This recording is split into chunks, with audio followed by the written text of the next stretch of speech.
શ્રીરામાય નમઃ.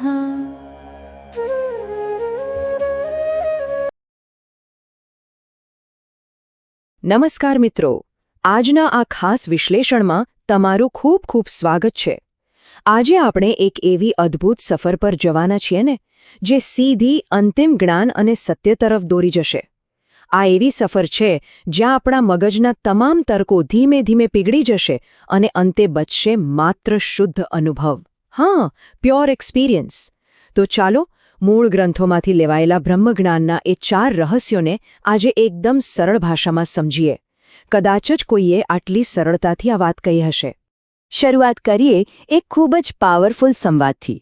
ગરુડજી અને કાગભૂષુંડીજી વચ્ચેનો આ સંવાદ ખરેખર આખા વિષયનો મૂળ પાયો છે. તેઓ કહે છે કે રામકથા અને એનું રહસ્ય એવું છે કે જેટલું સાંભળો ને એટલી જ તેને વધુ જાણવાની તરસ વધતી જાય છે. તમે જ વિચારો, આ કોઈ સામાન્ય વાર્તા તો નથી જ, પણ એક ગહન રહસ્ય છે. જ્યાં સુધી સંપૂર્ણ સંતોષ ના મળે ત્યાં સુધી આપણી આ યાત્રા અટકવી ના જોઈએ, બરાબર ને? આજના આ વિશ્લેષણમાં આપણે 4 સુંદર અને ઊંડા રહસ્યોને ક્રમબદ્ધ રીતે ખોલીશું. પહેલું છે ધ કોસ્મિક ડ્રીમર, બીજું મૌનનું સંગીત, ત્રીજું કરુણાની શક્તિ અને ચોથું આંતરિક ભૂગોળ. અને હા, છેલ્લે એક પ્રેક્ટિકલ અનુભવ અને સંપૂર્ણ સારાંશ સાથે આપણે આ યાત્રાને વિરામ આપીશું. એક પણ મુદ્દો રહી ના જાય એનો આપણે પૂરેપૂરું ધ્યાન રાખીશું.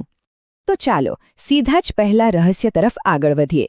ધ કોસ્મિક ડ્રીમર એટલે કે વાસ્તવિકતા એક પ્રક્ષેપણ તરીકે. આપણે જેને રિયાલિટી માનીએ છીએ તે ખરેખર શું છે? આ વિભાગ તમારો દૃષ્ટિકોણ સંપૂર્ણપણે બદલી નાખશે. તમે ક્યારે રાત્રે આવતા સપના ઉપર ધ્યાન આપ્યું છે? આ ઉદાહરણ બહુ રસપ્રદ છે. સપનામાં આપણા મિત્રો હોય, ડર હોય, ખુશીઓ હોય. એ સમય તો આપણને એ બધું જ એકદમ સાચું લાગે, રાઈટ? પરંતુ જેવી આંખ ખુલે છે તરત જ સમજાય છે કે અરે, એ તો બધું જ માત્ર મગજની અંદર હતું. સપનામાં રાજા પણ આપણે ખુદ હોઈએ છીએ અને પ્રજા પણ આપણે જ. બિલકુલ એ જ રીતે આ ખુલ્લી આંખે જોવા મળતી દુનિયા પણ હકીકતમાં એક વિરાટ સ્વપ્ન છે. અને આ સ્વપ્ન જોનાર એટલે કે ડ્રીમર ઓફ ધ ડ્રીમ એ ખુદ ઈશ્વર છે. એટલે કે આ જે ભૌતિક દુનિયા આપણે જોઈએ છીએ તે માત્ર એક બ્રહ્માંડીય સ્વપ્ન છે. અને આપણે તમામ જીવો એ ઈશ્વરના મનની અંદર ચાલી રહેલા પાત્રો છીએ. હવે તમે કહેશો કે તો પછી મહાપ્રલય શું છે? મહાપ્રલય એ જ ક્ષણ છે જ્યારે આ કોસ્મિક ડ્રીમરની ઊંઘ ઉડી જશે અને આપણે બધા જ પાત્રો તેમાં વિલીન થઈ જઈશું. આ સમજવું કે આપણું કોઈ અલગ અસ્તિત્વ નથી, પણ આપણે એ વિરાટ સ્વપ્નનો જ એક ભાગ છીએ, તે ખરા જ્ઞાન તરફનું પ્રથમ પગલું છે. હવે આવો બીજા વિભાગ તરફ આગળ વધીએ. મૌનનું સંગીત શબ્દોથી પર.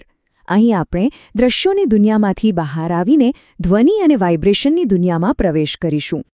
અહીં ગ્રંથમાં એક બહુ જ ગહન પ્રયોગ સૂચવવામાં આવ્યો છે. તમે અત્યારે જ ટ્રાય કરી શકો છો.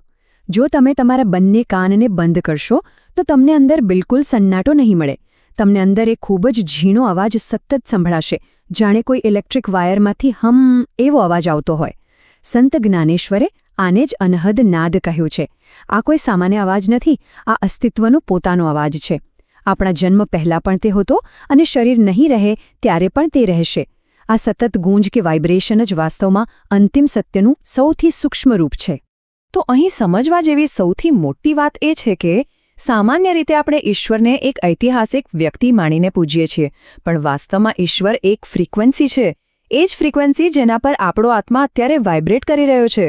ખરા અર્થમાં આપણે ઈશ્વરને માત્ર જપવાના નથી, પણ આપણું અસ્તિત્વ એ જ ફ્રીક્વન્સીથી બનેલું છે. એ સત્યને સ્વીકારવાનું છે. છે ને એકદમ માઇન્ડ બ્લોઈંગ વાત? ચાલો હવે ત્રીજા વિભાગ પર આવીએ. કરુણાની શક્તિ અને આંસુનું રહસ્ય. આ વિભાગમાં એક બહુ જ ઊંડા પ્રશ્નનો જવાબ છુપાયેલો છે કે જો ઈશ્વર સર્વશક્તિમાન છે તો પછી તે રડે શા માટે? વેદાંતમાં એક બહુ સુંદર વાક્ય છે, રસો વૈ સ, એટલે કે ઈશ્વર રસ અથવા પ્રેમ સ્વરૂપ છે. ઘણા લોકો પૂછે છે કે ભાઈ, જો ભગવાન ખરેખર હોય અને આટલા પાવરફુલ હોય તો પછી તેઓ ક્યારે રડે કેમ? પણ મિત્રો, અંતિમ સત્ય એ છે કે પથ્થર ક્યારે રડી શકતો નથી. રડવા માટે અંદર એક હૃદય જોઈએ. જો તેઓ ના રડ્યા હોત તો તેઓ માત્ર એક રોબોટિક પાવર બનીને રહી જ જાત. પણ રડીને તેમણે સાબિત કર્યું કે અંતિમ સત્ય એ પ્રેમ છે આંસુ એ કોઈ નબળાઈ નથી, પણ શુદ્ધ પ્રેમનું પ્રતીક છે. ખરું કહું તો બ્રહ્માંડની સૌથી મોટી શક્તિ કોઈ પરમાણુ બોમ્બ નથી, પણ કરુણા છે. મૂળ ગ્રંથમાં એક અદ્ભુત કિસ્સો આવે છે, જ્યાં સર્વશક્તિમાન ઈશ્વર એક ઘાયલ પક્ષી જટાયુને પોતાના ખોળામાં રાખીને ચોધાર આંસુએ રડે છે. આ શું દર્શાવે છે? આ દર્શાવે છે કે ઈશ્વરનું હૃદય પથ્થરનું નહીં, પણ સાવ મીણ જેવું છે. સાચી દિવ્યતા હંમેશા આપણી સહજ માનવતાની પાછળ જ છુપાયેલી હોય છે, અને આ જ સૌથી મોટી જાદુગરી છે. ચાલો હવે ચોથા અને અંતિમ રહસ્ય તરફ પ્રયાણ કરીએ, આંતરિક ભૂગોળ. આ બધું જે બની રહ્યું છે એને અંદરથી જોનાર કોણ છે? આ વિભાગ પૌરાણિક કથાઓને સીધી આપણી માનવ શરીર રચના સાથે જોડી દે છે. તમે જુઓ અહીં એક આખા મહાકાવ્યને આપણા પોતાના જ આંતરિક નકશામાં કેવી રીતે પરિવર્તિત કરી દીધું છે. ભક્તિનું સૌથી ઊંડું સત્ય એ છે કે અત્યારે અંદર બેસીને જે આ જાણી રહ્યું છે કે હું અસ્તિત્વ ધરાવું છું, બસ તે ચેતના જ ઈશ્વર છે. એ પરમ ચેતનાને બહાર ક્યાંય શોધવા જવાના બદલે પોતાની અંદર જ અનુભવવાની આખી આ વાત છે. આ સ્લાઇડમાં આખું એક આંતરિક સામ્રાજ્ય વર્ણવવામાં આવ્યું છે. આપણું આ માનવ શરીર જ અયોધ્યા છે. આપણું મન અને બુદ્ધિ એ જ સીતા છે. આપણા પ્રાણ અને શ્વાસ એ જ હનુમાન છે. તો પછી ઈશ્વરને શોધવા બીજે ક્યાં જવાનું? જેણે પોતાની અંદર રહેલા પેલા શાંત, જોનાર એટલે કે સાક્ષી ભાવને ઓળખી લીધો, સમજો કે તેણે બધું જ પામી લીધું. ઈશ્વર ક્યાંય બહાર આકાશમાં નથી બેઠા, તે આપણા અસ્તિત્વની ચેતના બનીને જ આપણી અંદર જીવી રહ્યા છે. તો હવે આપણે આ વિશ્લેષણના 5મા અને અંતિમ પડાવ પર પહોંચી ગયા છીએ, સારાંશ અને શુદ્ધ અનુભવ. અત્યાર સુધી આપણે પુસ્તકો અને લોજિકની ઘણી વાતો કરી લીધી, પણ હવે આ બધું બાજુ પર મૂકીને ખરેખર તેનો શુદ્ધ અનુભવ લેવાનો સમય આવી ગયો છે. તો ચાલો એક નાનકડી પ્રેક્ટિસ કરીએ. માત્ર 1 મિનિટ માટે તમારા તમામ વિચારો અને તર્કને બાજુ પર મૂકી દો અને એકદમ શાંત બેસી જાઓ. કશું જ વિચારવાનું નથી. મનમાં જે વિચારો આવે છે અને જાય છે તેને બસ કોઈ દખલ કર્યા વગર ચૂપચાપ જોતા રહો.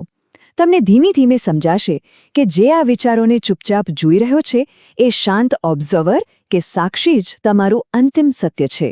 શું આ નાનકડા વિરામથી તમને અંદર એક ઊંડી શાંતિનો અહેસાસ ના થયો? જેમ આપણે નક્કી કર્યું હતું કે એક પણ મુદ્દો રહી ના જાય, તે રીતે સરસ મજાનો સારાંશ જોઈ લઈએ. ચાલો ફટાફટ આખા વિશ્લેષણને રિવાઇઝ કરી લઈએ. પહેલું, આ વાસ્તવિકતા એક વિરાટ સ્વપ્ન છે અને આપણે સૌ તેના પાત્રો છીએ. બીજું, અંતિમ સત્ય કોઈ આકાર નથી, પણ સતત ગૂંજતી એક ફ્રીક્વન્સી છે.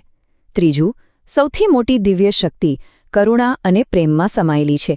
અને ચોથું, આખી સૃષ્ટિ આપણી અંદર જ છે અને આપણી પાછળ રહેલી ચેતના જ આ બધાની અંતિમ સાક્ષી છે. તો મિત્રો, બ્રહ્મજ્ઞાનની આ સુંદર યાત્રાને આપણે અહીં જ વિરામ આપીએ છીએ.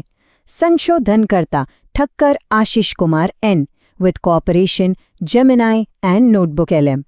જતાં જતાં હું તમને વિચારવા માટે એક બહુ જ ઊંડો પ્રશ્ન આપીને જાઉં છું. જો આ આખું બ્રહ્માંડ ખરેખર એક સ્વપ્ન જ છે, તો આજે રાત્રે જ્યારે તમારી આંખ બંધ થશે ત્યારે સાચા અર્થમાં કોણ જાગશે? વિચારતા રહેજો. ફરી મળીશું આવા જ એક રસપ્રદ વિશ્લેષણ સાથે. આવજો.